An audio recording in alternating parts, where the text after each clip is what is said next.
Welcome back to A Fork in Time, the Alternate History Podcast.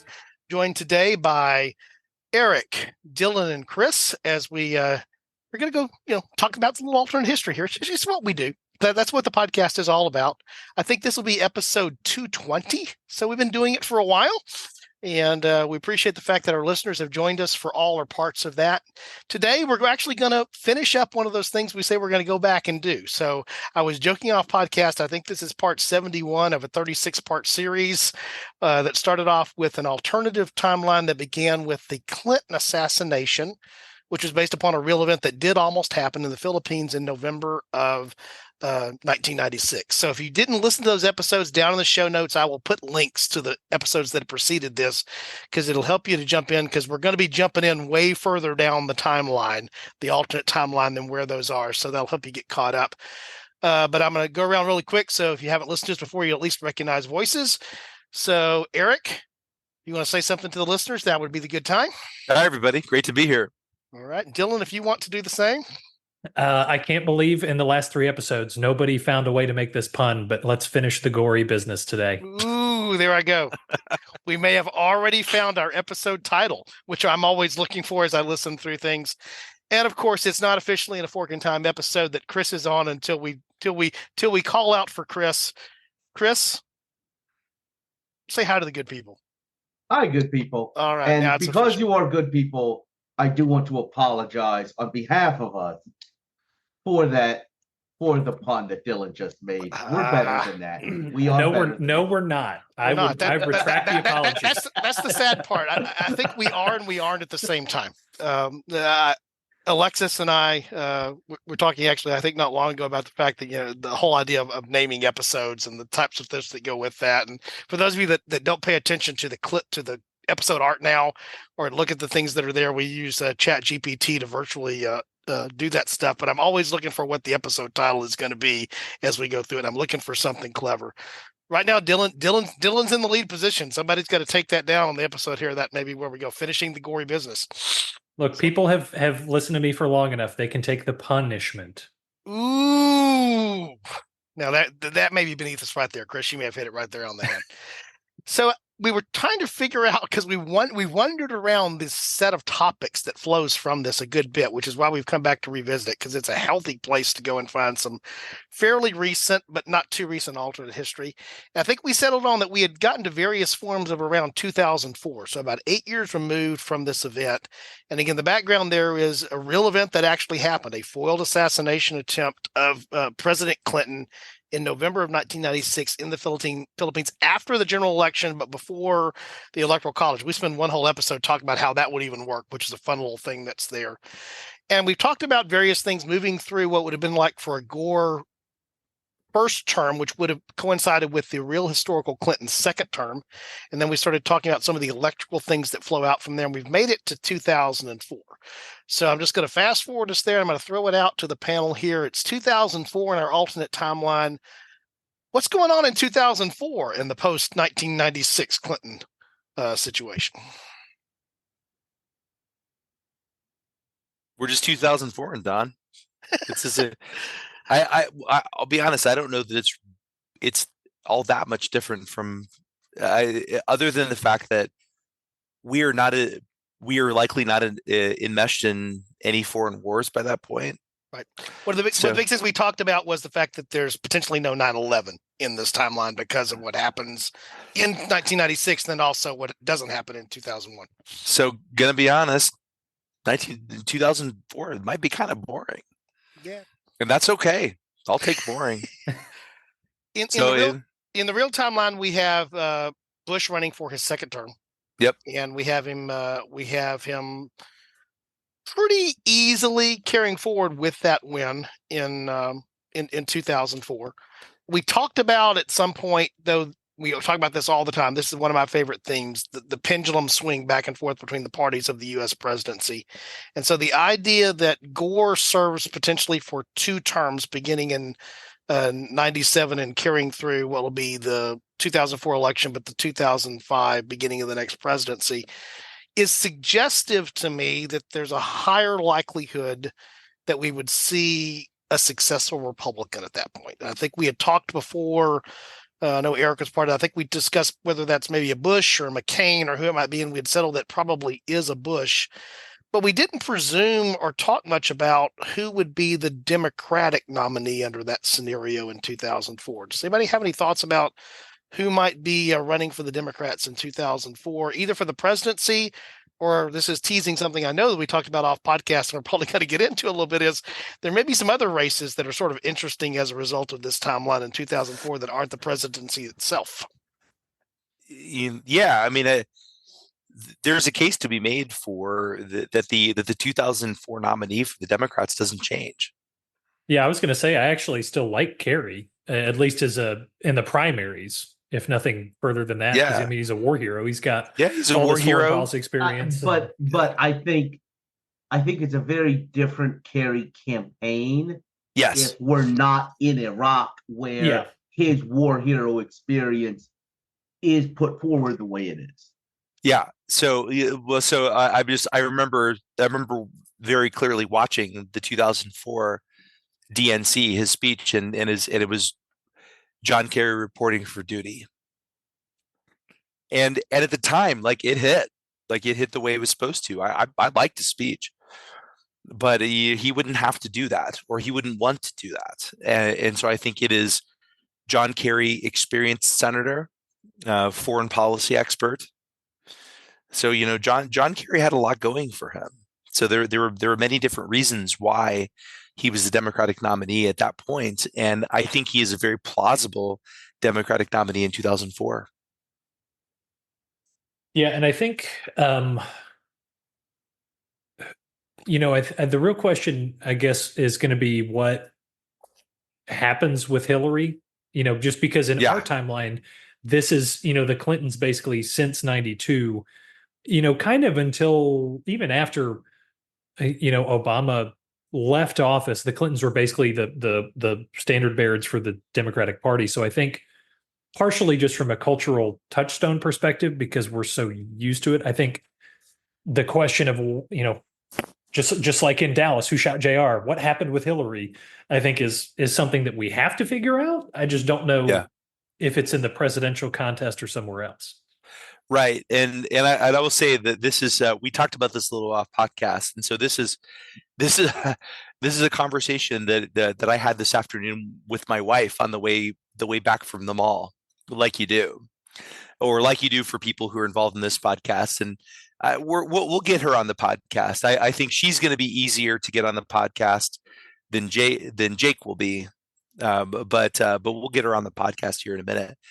But her idea, which I think is absolutely right, is that Hillary is going to retreat from public life for a while after this happens, because at the end of the day, we can argue who Hillary Clinton is, but I don't think anybody would disagree with the fact that Hillary Clinton has been an ambitious person through her life. However, I still think that she would be a mother first in this situation. And so she has a 16-year-old daughter that has just lost her father. And I think she would bow out of public life for a period of time and see her. So Chelsea was 16. Chelsea graduated from college graduated from high school a year early, went to Stanford in 1997. I think, and I say I think, and I will say and a lot of this will be, I think, because I agree with my wife, which is quite honestly a smart move for all of us. But I also agree with this because I just think she's right. Is that I think Hillary would have gone with her and would have sort of just been based out of California for a while. And some of this would have just been out of expediency to be with her daughter, and some of this would have been her own need for healing. But I think she would have bowed out of public life for a while. But also, Chelsea, after she graduated from Stanford, went to Oxford to study. So, because Chelsea Clinton is she is a highly intelligent and capable person in her own right. And I think at that point, Chelsea would have been in her early to mid 20s, and Hillary Clinton would have been ready to reemerge into public life. And the question is, how does that happen? And we have a couple of ways that could happen in the mid 2000s. Number one is Hillary Clinton goes back to her birth state of Illinois and runs for a vulnerable Senate seat in 2004. And this is a seat that was eventually won by a certain person by the name of Barack Obama. Alternately, Hillary Clinton is now in California. She'd been in California for a while. Does she stay in California and run in 2006 for governor against Arnold Schwarzenegger? Both of these, I think, are actually plausible, considering what happened in our timeline, which is where she ran for Senate in New York, a place that she had no particular ties to, and won anyway. Yep. So I think there's a lot of reasons to suspect that Hillary could have potentially been successful in a lot of different ways. One of the curious things to me, we talked about this off podcast, so it doesn't surprise me that Eric said that, but we were setting up for that. But I think both of them are intriguing for a lot of ways. And I agree with everything you said there, Eric, about who she is in all the ways that who she is means that you just outlined there in terms of what would cause the pullback and then what would cause now as the time is to move forward. She is still young enough that, she wants to pursue this. That's an important thing as well. I do think it is interesting of just the different paths that the different potential elements that those two paths represent.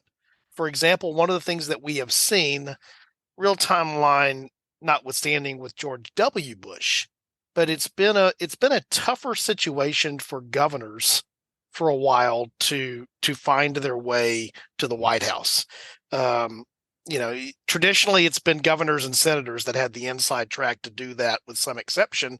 And it seems to go through phases, at various times based upon that, because the one thing that normally a governor running for the presidency brings is, I've been in that position of being the chief executive of a state. Therefore it translates to what it means to be chief executive of a country. And then you get all the pros and cons that go with that a senator doesn't have the same baggage around in terms of being the guy or gal who has to do that. So I guess my question back to you, Eric, is if eventually she's going to find her way to running for the presidency. So again, we're not suggesting she's running for the presidency in 2004. She's seeking one of these other offices, which then potentially sets her up down the road for being a presidential candidate, most likely. I'm going to ask two things of you, Eric. You brought it up, and your wife is the progenitor of this idea, so you know better than we do. Which one of those is more likely? And aside from which one is more likely, which is more likely to probably catapult towards future success? I think being governor of California is more likely, and for a number of reasons. Number one is she's been there since 1997. There are less potential accusations of her being there just for political reasons. Number two is she would be running against a Republican, or her main competitor would have been a Republican.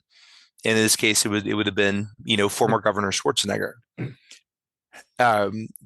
If she were to go to Illinois, she would have had to essentially uproot herself back to Chicago, and she was born in Chicago. I mean, presumably Chicago, but and the issue would have not been, quite honestly, the general election. It would have been the primary, because we're assuming that she probably still would have run against Obama in the primary in 2004. And would you rather, where do you want your battle? Do you want to be battling against a fellow Democrat, really, or do you want to defeat the Republican? And politically, I think she wants to defeat the Republican. And the other side of this is you cannot really say that California has more of an outsider acceptance. Mm-hmm. I mean, you've literally got an immigrant. Yeah, that's right. That's right. Yeah. So you have Governor Schwarzenegger, who is an American now, but was born in Austria, and against a person who was who had moved to California, who was born in Illinois, and who has very been in Arkansas and Connecticut and DC and all those other places. And so I think California is more accepting of that. And as a launching bed, California is and I don't know the statistics on this, but last I heard, California by itself is the fifth largest economy in the world. So, so California is it's important. I mean, Like, the other thing about this, 40 years later in our timeline, Obama beat her in the presidential primary in Illinois, 66-33. Well, and that's a very good point. And and Hillary Clinton she's smart. She would have undoubtedly, if there was even a consideration for this, she would have had intelligence. She would have known what is the lay of the land, and probably would have gotten these sort of feelers. Similarly, what are my chances here of winning the primary? And if it's a game that she knows she's almost certainly going to lose, it's probably better not to play. Yeah, and I think you also, because I was looking up just some details about the 2006 election. I think this is before Arnold is really the governor, too, quote unquote. This is before really right as his big rebound hits. Because he's elected in the recall in 2003, and then in 2005 I forgot about a lot of this, but he has all of these special plans that he calls a couple special elections. He does some initiatives that don't work, and by I think the end of 2005 his popularity is down to 39%. So I think this is where you see the political animal Hillary come into play. So I can very much see her in 2006 beating Arnold Schwarzenegger.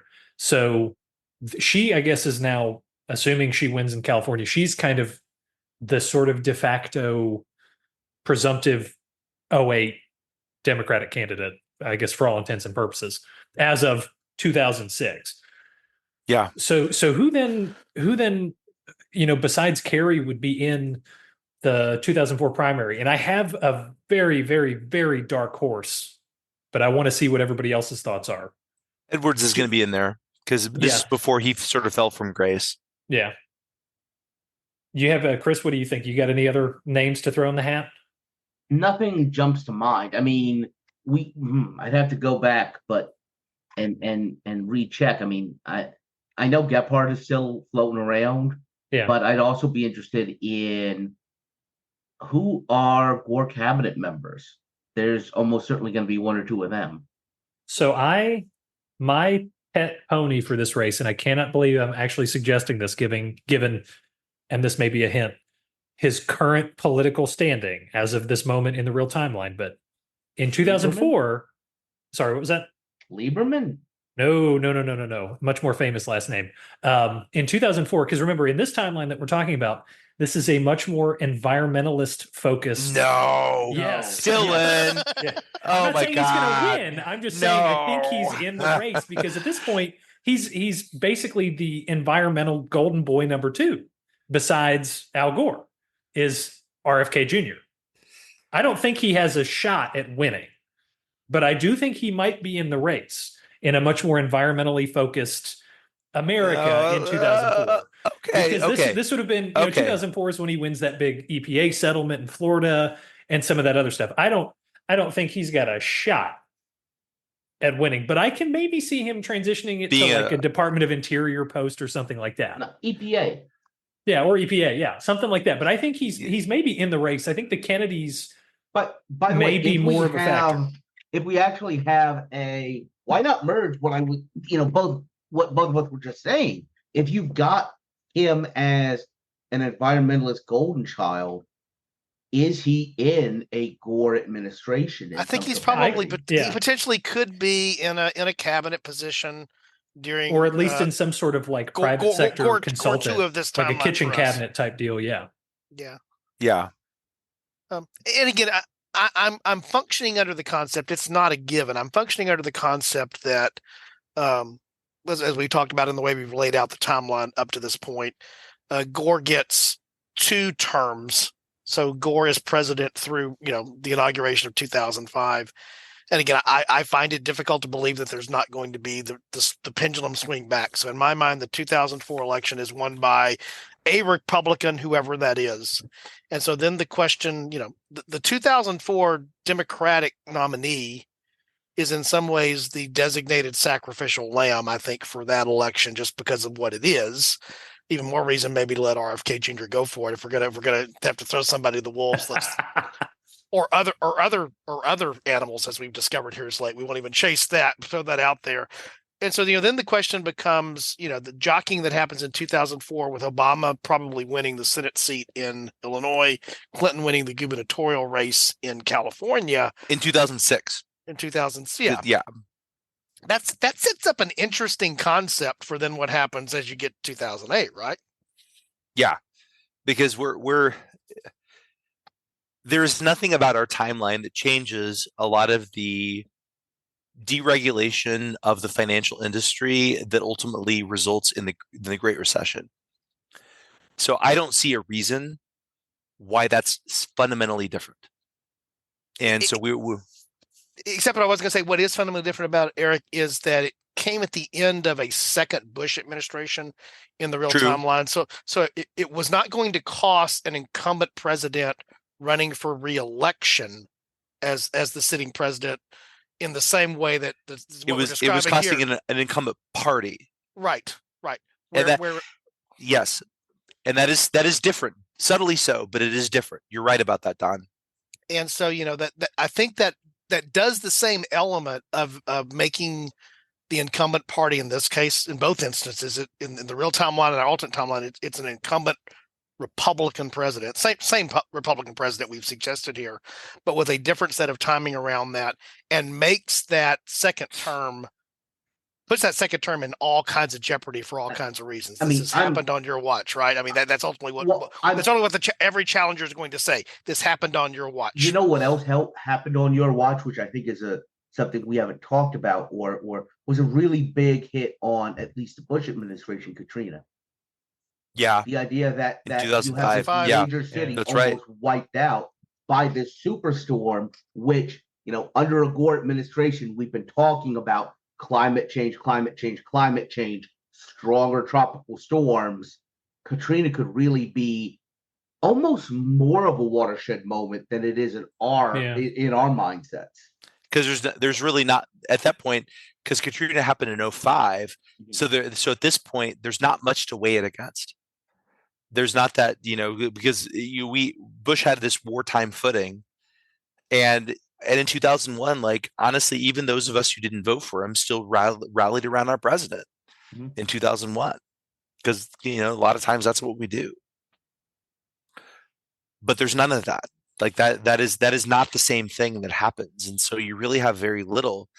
So at this point, you have in 2008, you have, quite frankly, a Bush administration looks fairly incompetent. You have an economy that's tanking. And does Bush deserve all of the blame for that? Of course not. But is he going to get a lot of the blame? Absolutely. That's the way it works. Yeah. So then you have a ripe, you have an entry for a Democrat. And then the question, who is that going to be in 2008? Yeah, then the question becomes which one. And right. Dylan may have a thought.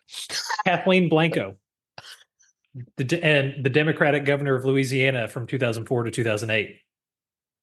Because assuming, and this is kind of a wild card, but if Katrina becomes the watershed moment, assuming, which again, big assumption, it somehow gets handled maybe slightly better than our timeline, you can maybe see how, at least into the primary arena, you might get a push from the Democratic governor of the state where Katrina happened, who oversaw some of the logistical, dealings. Again, kind of a wild card, but I'm not sure how it's possible that the state of Louisiana can just conjure up the resources to do that well. Yeah. It's the civil code. That's what it is. That's what does it. It's Napoleonic code. Napoleon bites back. I mean, literally, other than like the bloated, resurrected corpse of Huey Long being shoved into one of the levees, I don't see how it can happen. Wait, so you don't think Huey Long's bloated corpse is going to be in the 2008 primary? No, I mean, it might be plugged in the levy, but it's not going to be the primary. Hey, Eric, What? Kaiserreich throwback. Oh god, please no. I'm sure. Okay, that's done. I regret my terrible idea. No, it was actually funny. And if it were a live stream, we probably would have said a little more, but it's not a live stream and we're a family podcast, so I'm not going to say anything more. So yeah, but it's a good point. It's like it opens up the kernel of truth in what Dylan says, and there is one for sure. Is these sort of crises open up a very different sort of candidate. Yeah, it's not necessarily just like who from our timeline would we pull in because they're still relevant. It's a who actually makes sense considering the issues on the ground. And if Katrina being maybe more top of mind for people, yeah, people from Louisiana who did an okay job, that might be a thing. that or I was looking up 2008 candidates. Dodd could be an interesting one because he's by election time, he's starting to propose his response to the financial crash, what is I think eventually ends up being the kernel of Dodd-Frank. Mhm. I can see that. I don't know how viable it would be, but I can see how that would be an interesting election season, very topical issue, at least to campaign on. A very, responsive financial reform Yes, candidate. and reasonable. Like Yeah. it was reasonable because at the end of the day, like I think most of us would agree that the business of America is business, and so there is except at the extremes, there is very little interest in disrupting the idea of the United States as a critical economic engine. Yeah, but what this does is it makes that less of a risk, less of a house of cards. Mhm. Which and it enjoyed broad support. So I think Dodd is a really interesting choice. Well, I think there is the whole element there too of anyone who's been in government for the federal government for any period of time um, has to explain why they aren't part of the problem here, because we clearly know that both parties were willing participants in what led to that financial crisis, and particularly the mortgage issues of that financial crisis, because everybody was willing to go in that direction. And Right. so back to the example of, let's say you have Hillary Clinton and Barack Obama both contesting for that in 2008. Obama has the advantage of being the little bit more of the outsider there, and the little bit more of the outsider there, probably, even though Hillary's been far removed from being, there, it'd be tough to hold her accountable as the governor of California for what the federal government was doing just because her husband was president 8 years before. But that wouldn't keep people from doing it at the end of the day. And so I think it's curious to see how that would play out. Would we see a different Hillary Clinton? No. And Yeah. and I will say so. And this is another like something my wife and I were talking about on the way home from the mall today. Hillary Clinton is in some ways unique that she is very facile with discussion of both domestic policy and foreign policy. And you can disagree with her, but it would be hard to argue that she has good command of the issues on both ends. Uh-huh. The criticism of Hillary Clinton, and in some ways, we don't get too political, but I'm just going to be honest here. The criticisms of Hillary Clinton in my eyes are partly misogynist and partly true. And because they're true, there is a different expectation for how female politicians behave than male politicians. That is unfortunate. However, there is also additionally a challenge for Hillary Clinton in how she authentically engages in people. And I think that is aside from any misogyny there. But I also think a Hillary Clinton who has been through that level of trauma, Uh-huh. who has gone to ground and essentially spent the last few years with her daughter healing, is a very different Hillary Clinton. I really think this is going to cause two big switches. The first is she's going to have a wellspring of personal emotional connection to people. Yes. The other part of it is her personality. I mean, we talk about Nixon's personality and the effect that the 1960 election had on kind of shutting him off and making him very paranoid. I think it's very interesting to think about the effect that the impeachment and the vast right-wing conspiracy had on Hillary Clinton's personality. That's a really good point, Chris. Yeah, I hadn't thought about it in the light of that. But I think we see a much more open, authentic Hillary Clinton in 2008, who is much more able to take on and also a very authentic Barack Obama. And so that's an interesting battle. And in that instance, I honestly don't know who's going to win. Well, at the end of the day, what I can imagine there, I'm glad somebody pointed out, the other thing we talked about a little bit on one of the early episodes, it's we don't get the second in this timeline, we don't get the second Clinton term, which had the impeachment, it had all of the scandal associated with Clinton get sort of avoided, and the collateral damage on those that were part of the family, the other parts there, and then also she's much more sympathetic for the reasons she's the widow of a slain American president, whether you like her or not. Across the entire political spectrum, that buys her a level of empathy and sympathy that it's hard earned and it's not fair, but it exists. But the other part that goes with that is that I think the Democrats, in theory, in 2008, in this alternative timeline, was in a scenario where they sort of almost can't lose. It's just figuring which horse they want to bet on. Maybe they bet on both horses. I mean, you actually end up with either a Clinton-Obama ticket or an Obama-Clinton ticket. I think it's a Clinton-Obama ticket. That is ready to take that on. Yeah, I'm not sure it goes there just because I feel like just because of the moment the country was in 2008, and yes, the financial collapse didn't hit until after the conventions, which is kind of crazy after the candidates were locked in.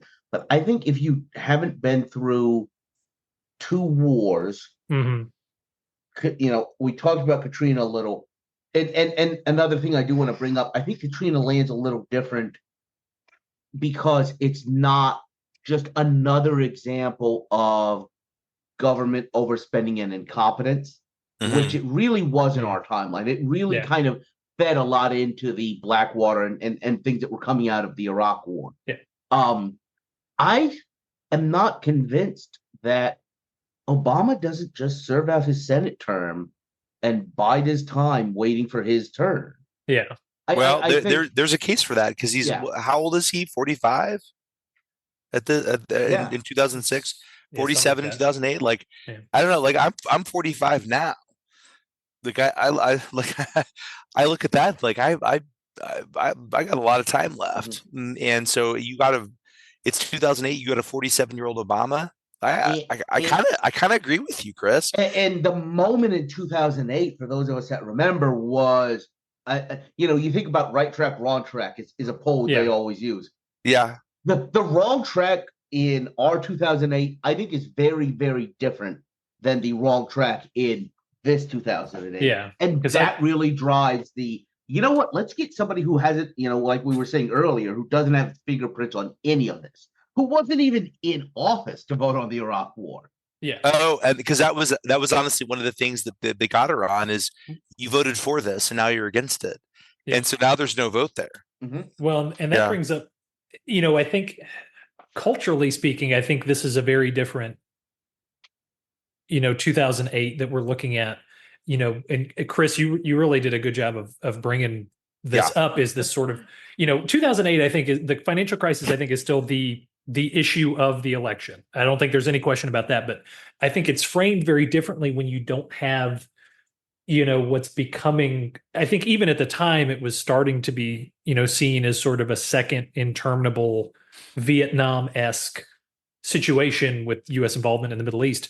But also, remember, and this is just from my perspective, that's when I was finishing growing up. I graduated high school in 2010. So, my junior high experience was very much this sort of U.S. military, surveillance esque, intelligence, foreign observation, domestic observation. Um, I think the late 2000s is very different because you don't have a lot of that, like FISA courts. You don't have the Patriot Act. You don't have all of this stuff. And I think that culminates, and where I'm really going with this is I think the backdrop is very different, not just in terms of presidential politics, but also cultural politics and specifically the Supreme Court. I'm the lawyer, I had to go there. If you have a Democrat in the early 2000s, there are two very crucial Supreme Court nominations. You lose one in 2009, assuming a Republican, gets the wheels in motion.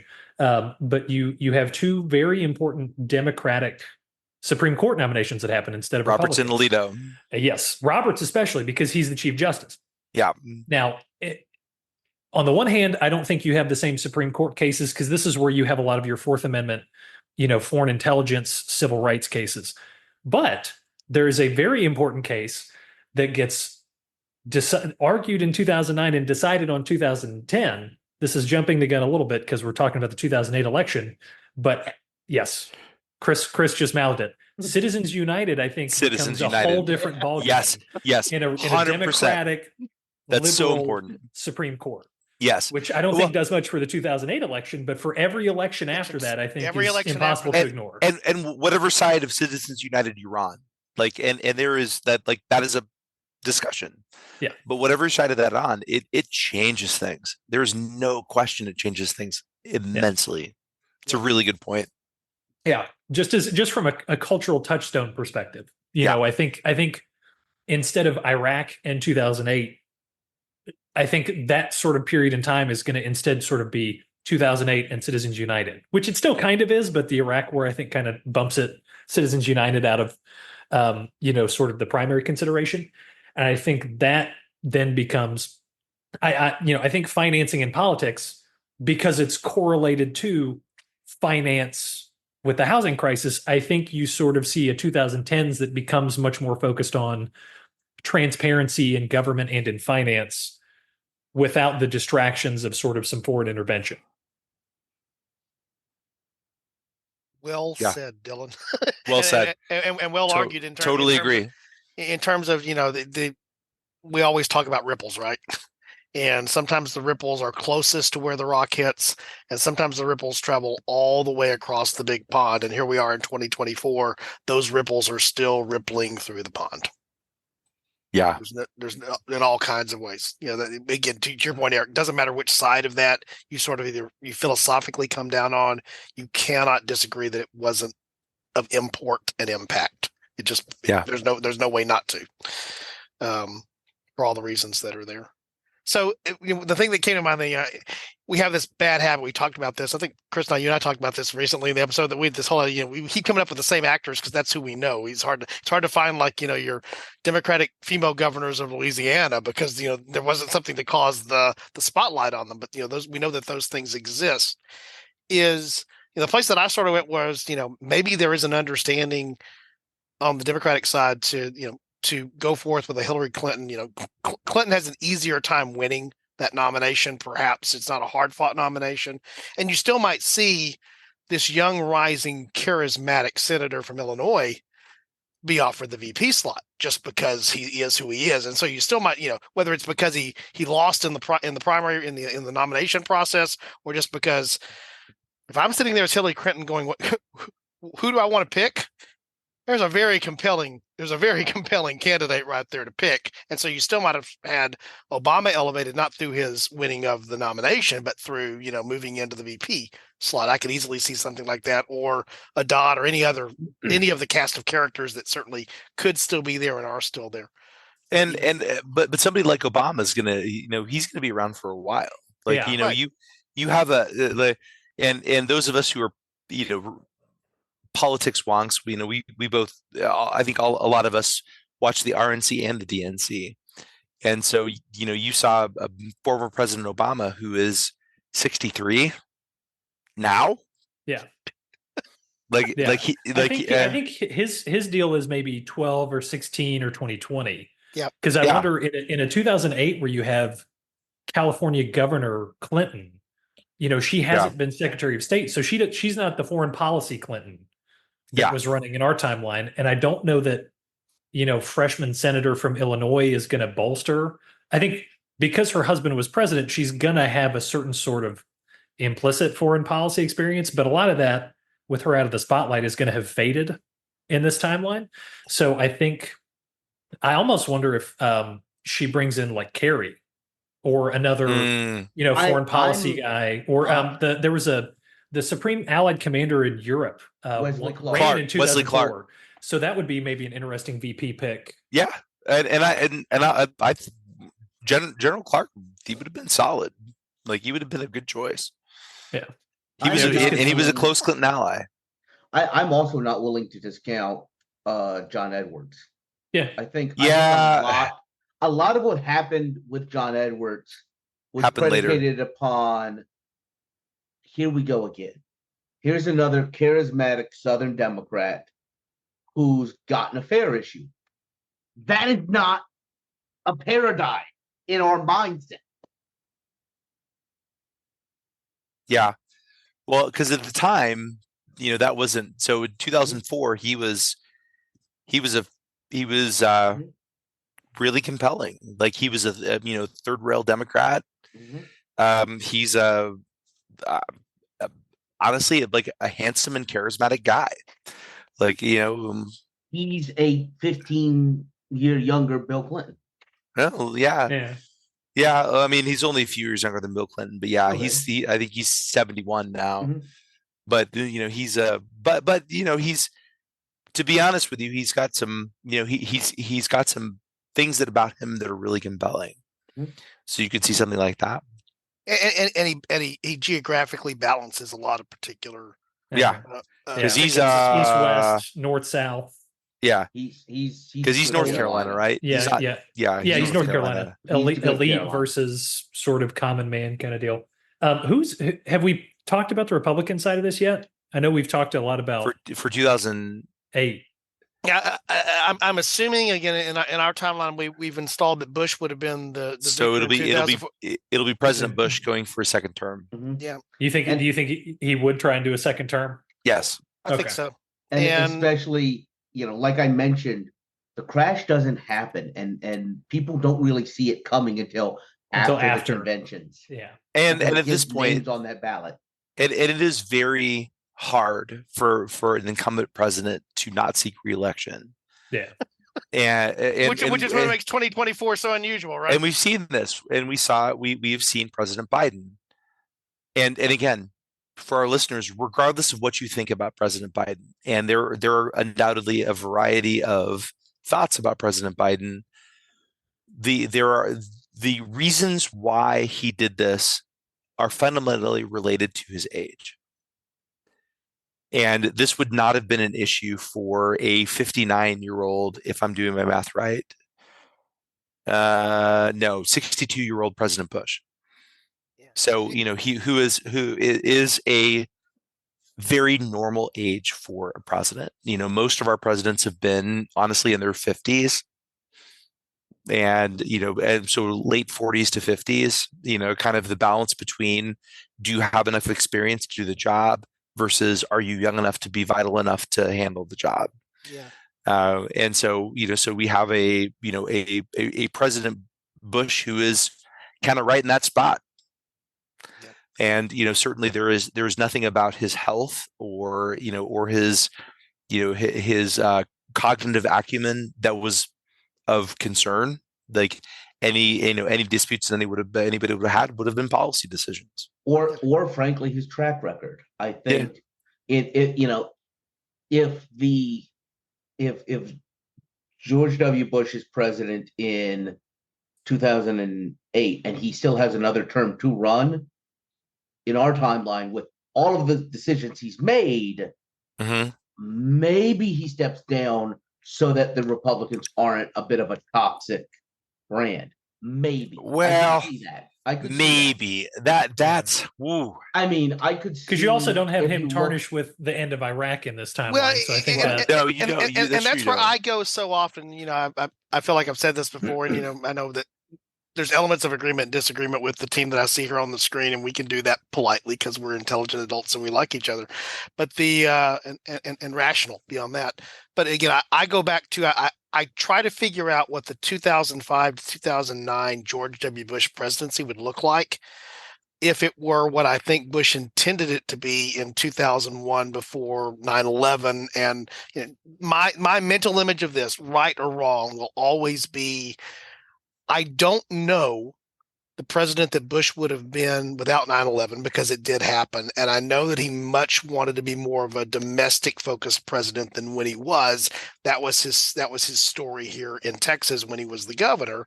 And so I just don't know what what Bush is about from '05 to '09 in this if it's not about what's going on in Iraq and you're not dealing with the other things that are there, for better or for worse. I just don't know because it's so radically different than what we had in the real timeline Bush administration. I think there are some parallels that we can draw from Clinton's second administration in our timeline. So in Clinton, you have the impeachment that happens, and then you end with indications of an economic downturn. And in Bush, in this concept of Bush, you start out with Katrina, and you end up with indications of an economic downturn. And in the case of what happened actually in 2001, it was a real recession and the dot-com bubble, but it wasn't what it was in 2009, 2008, 2009, but we didn't know that at the time. Right. And so I don't think it would have been enough for Bush to want to beg out of a second term or the Republican Party to want to replace him. So I think Bush would have been renominated, but I think he would have lost in 2008. And I think in this case, we're saying probably to Hillary Clinton. As likely a candidate as anybody we can imagine based upon they get it through. Yeah. Right. So we have President Clinton of again.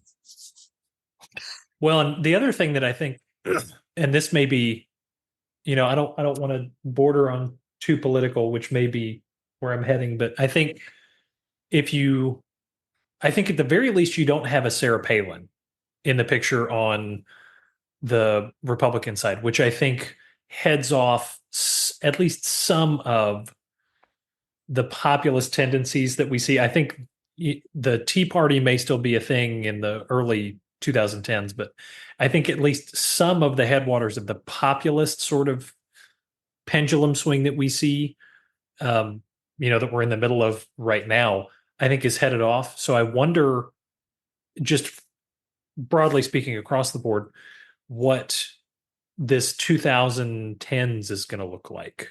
And I don't know that we're once we get a couple decades on in this divergent timeline, I don't know that there's any real way to know, but all bets are off. But just for the listeners, I think it's an important thing to keep in mind.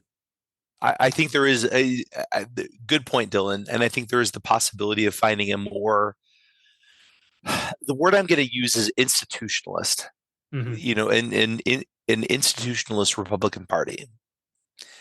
And I'm not saying that's right. I'm not saying that's wrong. I am saying that's different. Yep.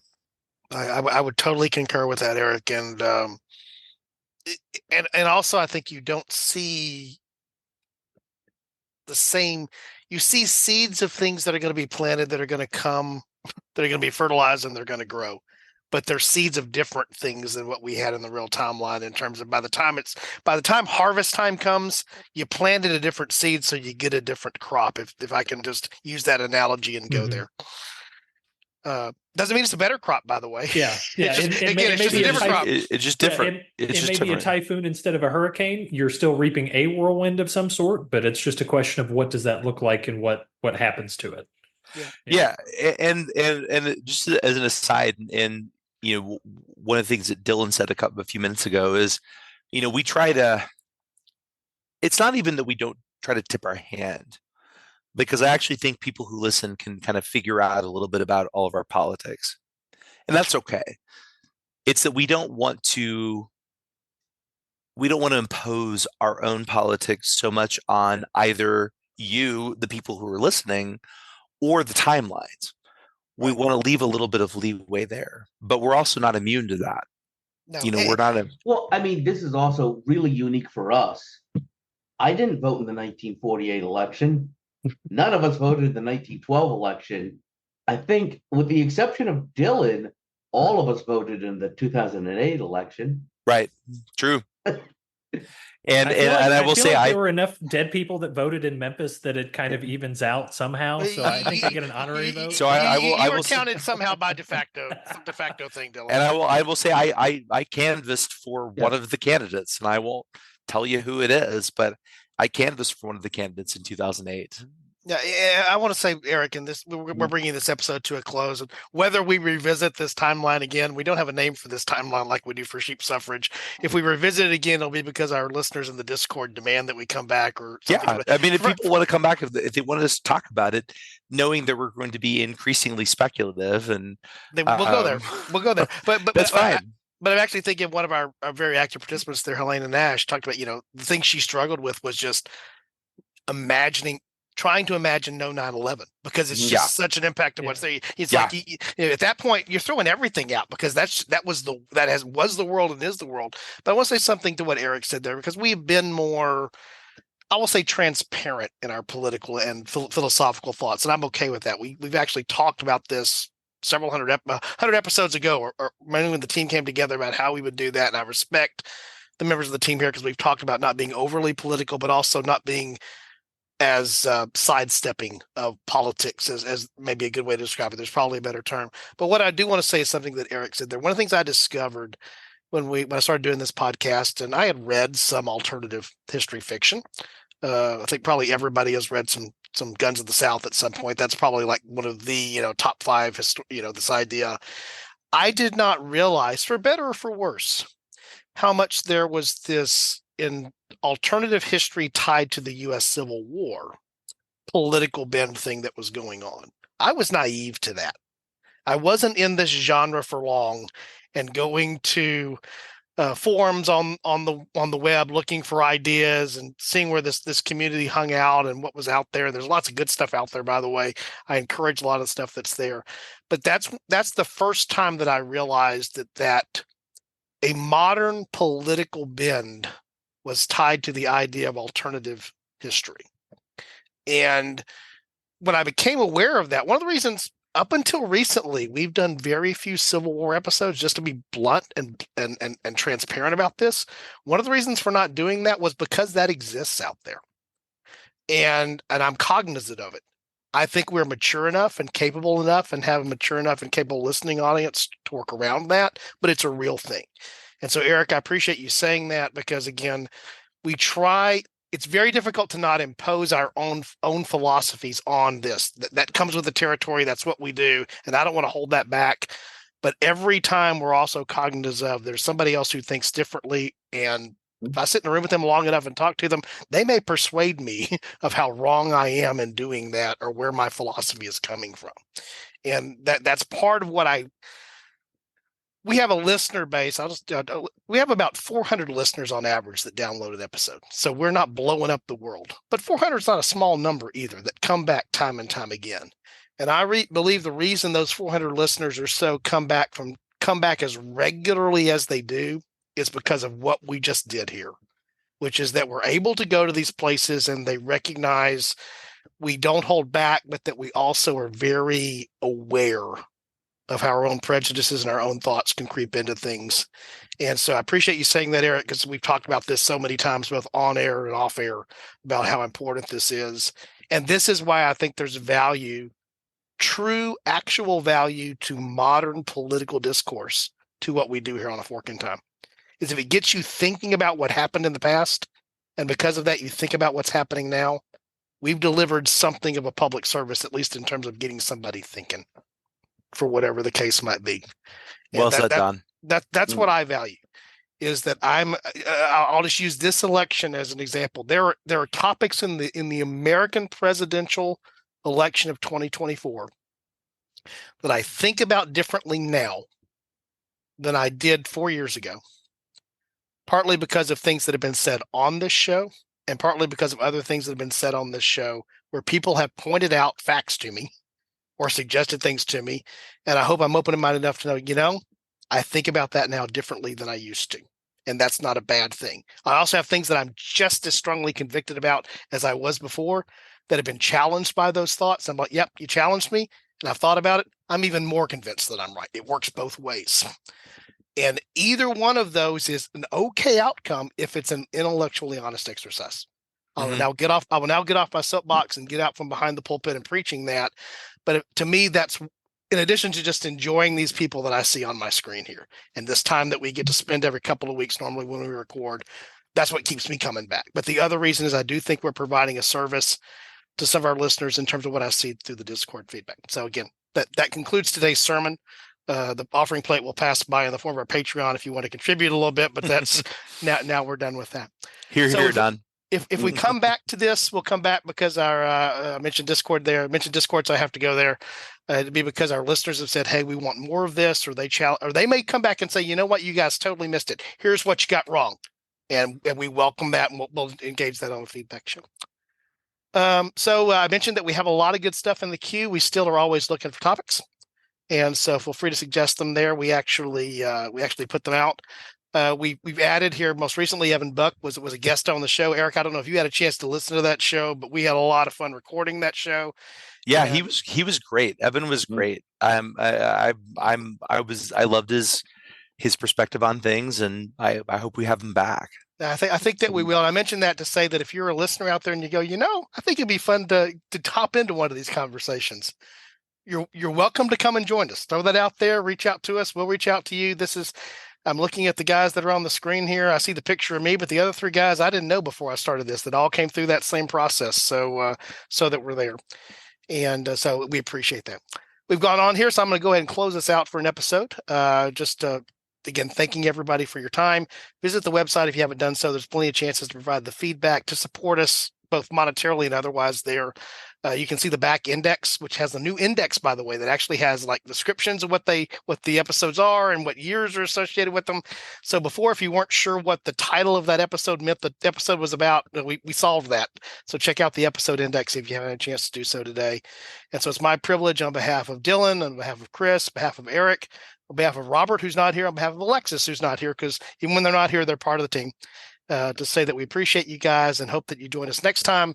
And as always, if you happen upon a fork in history, our strong suggestion is that it's worth taking. Thanks.